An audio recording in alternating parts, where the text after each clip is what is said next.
भारतविरोधी मालदीवला पर्यटन कंपन्यांनी जोरदार दणका दिला आहे। भारतीय पर्यटन कंपन्यांनी मालदीवच्या सहली रद्द केलेल्या आहेत।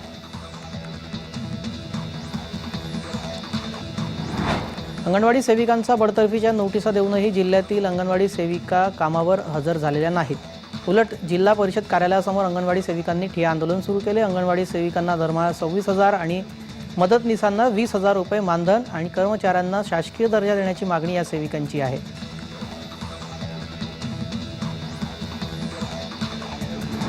बिल्किस बानो प्रकरणामध्ये सर्वोच्च न्यायालयाने मोठा निर्णय दिलेला आहे। गुजरात सरकारने 11 दोषींच्या शिक्षा माफ करण्याचा निर्णय घेतलेला आहे। सर्वोच्च न्यायालयाने हा जो निर्णय होता त्याला रद्द केलं। बिल्किस बानो यांच्यावर अत्याचार करणाऱ्यांची शिक्षा कमी करण्याचा निर्णय गुजरात सरकारने घेतला होता। त्याविरोधात खुद बिल्किस बानो यांनी सर्वोच्च न्यायालयात धाव घेतली होती। त्यासह काही जनहित याचिकाही दाखल करण्यात आलेल्या होत्या। त्यानंतर आता सर्वोच्च न्यायालयाने आरोपींची शिक्षा माफ करण्याचा निर्णय रद्द केला।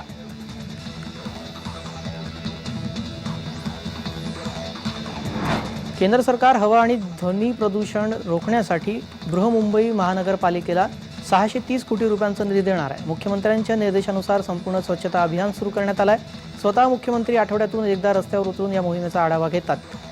मुंबई महापालिकेच्या या प्रयत्नांना केंद्र सरकारनं आता आर्थिक बळ पुरवलं।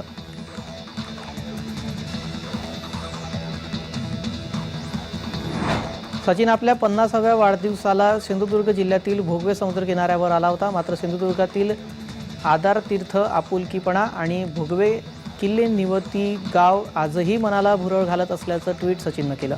यात सचिननं किल्ले निवती समुद्र किनाऱ्यावरील क्रिकेट खेळतानाचा व्हिडिओ आणि निवती समुद्र किनाऱ्यावरचा फोटो पोस्ट केलाय।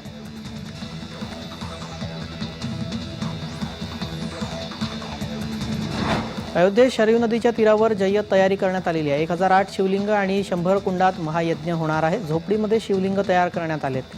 100 कुंडात 22 तारखेला महायज्ञ होणार। नेपाळी भवनाकडून याची तयारी करण्यात आलेली आहे। शरयू नदीच्या तीरावर भव्य दिव्य रूप पाहायला मिळत आहे।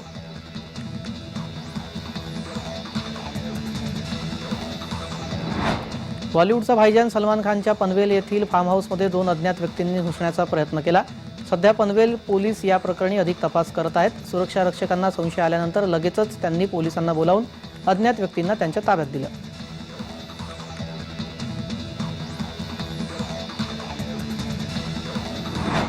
थंडीच्या कडाक्यामुळे देशभरामध्ये कोंबडीच्या अंड्यांची दरामध्ये वाढ झाल्याचं पाहायला मिळत आहे। त्यासोबत अंड्यांच्या उत्पादनात 10 ते 15% घट झाल्याने अंड्यांच्या किमतीतही वाढ झाली आहे।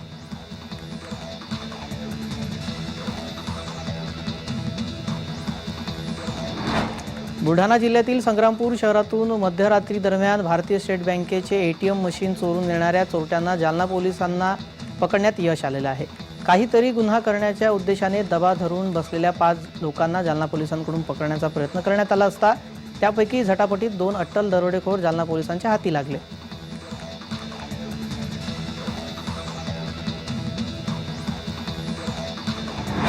भीमा केसरी कुस्ती स्पर्धेमध्ये महाराष्ट्र केसरी सिकंदर शेखने पंजाब केसरी प्रदीप सिंगला आसमान दाखवले। यावेळी भीमा केसरीचा किताब पटकावलेल्या सिकंदर शेखने मानाची गदा हातात येतात किंवा केसरीचे आयोजक खासदार धनंजय महाडिक यांना खांद्यावर घेत लाल मातीच्या आखाड्यामध्ये जल्लोष करत आनंद व्यक्त केला।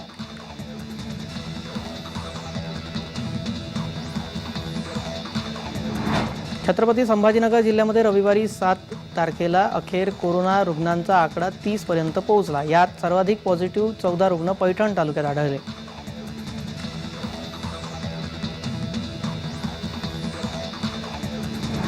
न्यायालयातच महिला वकिलाला अर्वाच्य भाषेमध्ये शिवीगाळ करून त्यांचा अपमान केल्याच्या आरोपाखाली आरोपी वकिलास वैजापूर येथील प्रथम वर्ग न्यायालयानं न्यायाधीश DS पिसाळ यांनी 2 वर्षे साधा कारावास आणि 10,000 रुपये दंडाची शिक्षा ठोठावली। ॲडव्होकेट सलीम शेख, रशीद शेख असं शिक्षा झालेल्या आरोपींचं नाव आहे।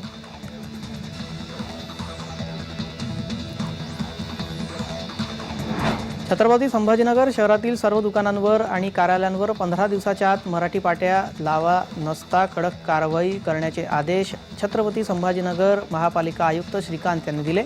शहरातील प्रोझोन मॉलला मनपा प्रशासकांनी भेट दिली। त्यावेळी सर्व शोरूम मालकांना त्यांना दुकानाची नावं मराठी भाषेत लिहिण्याचे निर्देश देण्यात आले आहेत।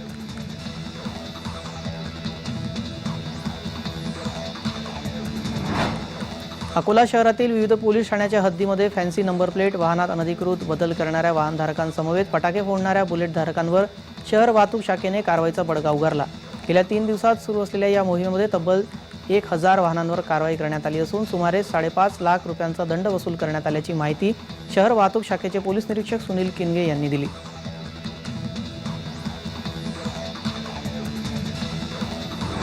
मुंबईतील गिरगाव चौपाटीचे ऐतिहासिक महत्त्व आहे। या ठिकाणी मोठ्या प्रमाणावर पर्यटक येतात। आगामी काळामध्ये चौपाटीवर पर्यटकांचा ओघ आणखी वाढण्याची अपेक्षा आहे। महापुरुषांची जीवनगाथा उलगडून दाखवणारा लेझर शो चौपाटीवर लवकरच सुरू होणार। 22 जानेवारी रोजी अयोध्येमध्ये राम मंदिरात रामाच्या मूर्तीची प्राणप्रतिष्ठा केली जाणार। त्याच दिवशी चौपाटीवर लेझर शोचं उद्घाटन होणार।